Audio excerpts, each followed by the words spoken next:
Čeprav vsakodnevno v naše okolje vnašamo prekomerne količine fosforja, ta spada med manj škodljiva onesnažila. Fosfor sam po sebi za človeka v teh koncentracijah, ki jih držimo v okolju, sploh ni nevaren. V naši dieti imamo 100-krat in 1000-krat više koncentracije fosforja.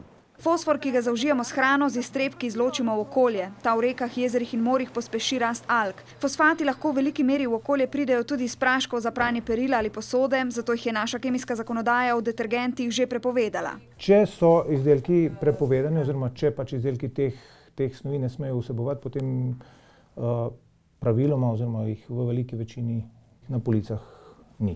Poleg fosfatov v naše okolje vstopajo tudi druge zdravju škodljive kemične snovi. Nekaj jih je na otroških oblačilih več svetovno priznanih znamk, ki so bila izdelana na Kitajskem, zaznala nedavna Greenpeaceova raziskava. S tem, ko jih mi kupujemo na drugih koncih sveta, tudi s pranjem in z obdelavo teh oblačil, prav tako se sproščajo v okolje te kemikalije. Med najbolj nevarnimi kemikalijami so tudi zdravila. Ta se namreč v naših telesih ne spremenijo, kar pomeni, da se vse kemične snovi, ki jih užijemo z zdravili, znajdejo v naših vodah.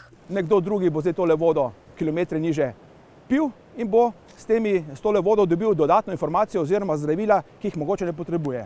A bolj ali manj nevarne kemikalije niso največja onesnažila našega okolja. Največ škode povzročajo mikroorganizmi, ki pa jih najdemo vsepovsod v naravi. Približno tretjina vzorcev naših voda, ki jih jemlje Zavod za zdravstveno varstvo, kaže, da bi lahko potencialno nastopili problemi z zdravjem ljudi zaradi teh mikroorganizmov. A nas pred njimi lahko obvarujejo čistilne naprave. Tam, kjer jih ni, pa moramo vodo prefiltrirati ali prekuhati sami.